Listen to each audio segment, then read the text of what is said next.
नमस्कार विद्यार्थी मित्रांनो, बायोएस ॲग्री अँड फॉरेस्ट्री अकॅडमीमध्ये तुमचं सगळ्यांचं स्वागत आहे. आपल्या महाराष्ट्र स्पर्धा परीक्षा अगदी जवळ आल्या आहेत, बरोबर? आणि म्हणूनच आज आपण कृषी या विषयाचं एक संपूर्ण, एकदम फास्ट असं वन शॉट रिव्हिजन करणार आहोत. चला तर जास्त वेळ न घालवता थेट मुद्द्यांना सुरुवात करूया. तर आजच्या या सेशनमध्ये आपण हे 6 मुख्य विभाग बघणार आहोत.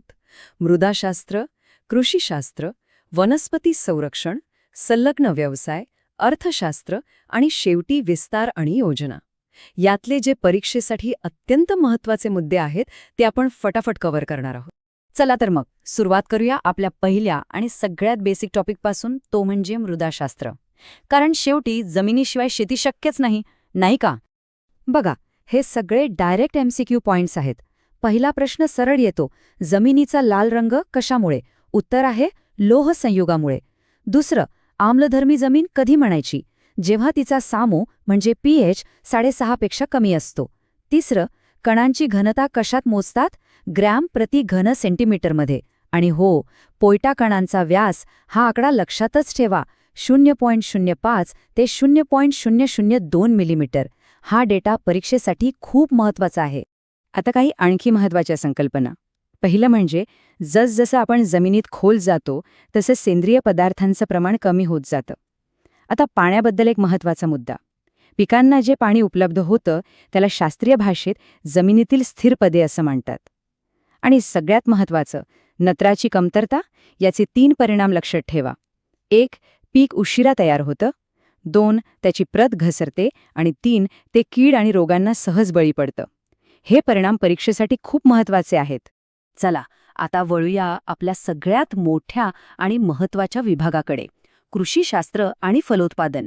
यात आपण मुख्य पिकं आणि बागायती पिकांबद्दलचे मुद्दे पाहणार आहोत. ओके, आता काही पिकांबद्दलचे हॉट क्वेश्चन्स. ज्वारीची एक महत्त्वाची सुधारित जात कोणती? तर ती आहे Y5914. आडसाली उसाला पाण्याची गरज किती असते? तब्बल 25 ते 300 सेंटीमीटर. हा आकडा लक्षात ठेवा. भुईमुगावर मर रोग येऊ नये म्हणून कोणती बीज प्रक्रिया करतात? थायरम किंवा कॅप्टॉन. आणि हरभऱ्याच्या कोवळ्या पानांमध्ये कोणतं ॲसिड असतं? तर ते आहे मॅलिक ॲसिड. या प्रत्येक पॉइंटवर डायरेक्ट प्रश्न बनतो. आता फलोत्पादनावर येऊया. कोबीच्या 2 प्रसिद्ध जाती कोणत्या? गोल्डन एकर आणि प्राईड ऑफ इंडिया. डाळिंबाची अभिवृद्धी कोणत्या पद्धतीने होते? गुटी कलम. केळी संशोधन केंद्र कुठे आहे? हा प्रश्न खूप वेळा येतो.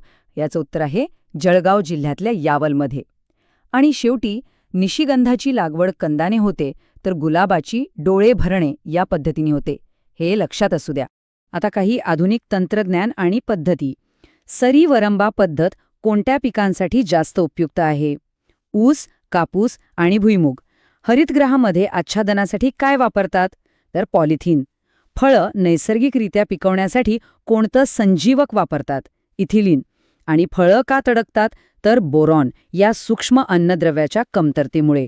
हे 4ही मुद्दे खूप महत्त्वाचे आहेत. आणि हा आकडा तर तुम्ही पाठच करून टाका. ठिबक सिंचनामुळं पाण्याची किती बचत होते? तब्बल 60 ते 80%. मी पुन्हा सांगतो, 60 ते 80%. यावर अनेक वेळा प्रश्न विचारला गेला आहे, त्यामुळे हे विसरू नका. ठीक आहे, आता आपण पुढे जाऊया. पिकांचं संरक्षण कसं करायचं यावर लक्ष देऊ. आपला तिसरा विभाग, वनस्पती संरक्षण. वनस्पती संरक्षणातल्या या 4 जोड्या पक्क्या लक्षात ठेवा. जसं की बोर्डो मिश्रण. हे काय आहे? हे एक ताम्रयुक्त बुरशीनाशक आहे. थायरम कॅप्टॉन कशासाठी वापरतात? भुईमुगावरच्या मररोगासाठी. घाटे अळी ही कोणत्या पिकाची मुख्य कीड आहे? हरभऱ्याची. आणि फेरस सल्फेटमधून पिकांना काय मिळतं? लोह मिळतं. झालं. नुसती शेतीच नाही तर शेतीला जोडधंदे कोणते आहेत यावरही प्रश्न येतात. चला बघूया आपला चौथा विभाग, कृषी संलग्न व्यवसाय. रेशीम उद्योगावर 2 प्रश्न हमखास येतात. एक, सर्वात जास्त वापरली जाणारी जात कोणती? तर बॉम्बॅक्स मोरी. आणि या किड्यांसाठी आवश्यक झाड कोणतं? तर तुती. आता मधमाशांबद्दल एक इंटरेस्टिंग फॅक्ट. त्यांच्या पोळ्यामध्ये फिनॉलिक्स नावाचा एक घटक असतो, ज्यामुळे तिथे बुरशी वाढत नाही. आता आळंबी म्हणजेच मशरूम. यात कोणती जीवनसत्व असतात? तर बी, सी आणि डी, विशेषतः धिंगरी आळंबीसाठी सर्वोत्तम तापमान किती लागतं? 20 ते 30 अंश सेल्सिअस. आणि भाजीपाला पिकांसाठी एक खूप उपयुक्त जीवाणू खत आहे, त्याचं नाव आहे अझोस्पेरिलम. हे नाव लक्षात ठेवा.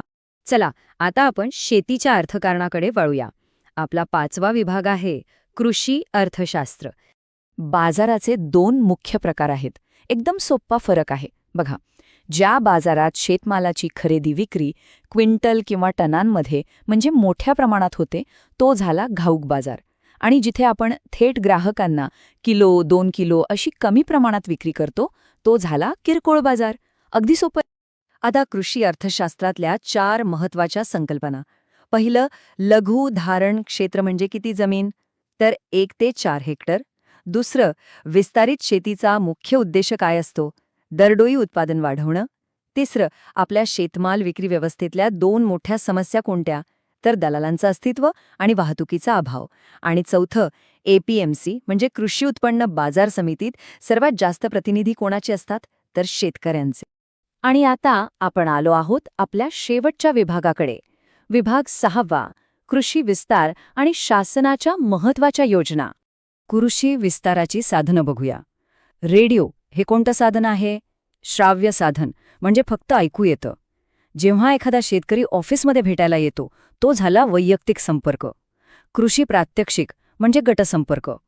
आणि जेव्हा अनेक तज्ज्ञ एकत्र येऊन एकाच विषयावर चर्चा करतात, त्या गटचर्चेला सिम्पोजियम म्हणतात. हे लक्षात ठेवा. आता काही महत्वाच्या संस्था आणि योजना. ICARचं मुख्य काम काय आहे? कृषी संशोधन आणि शिक्षण.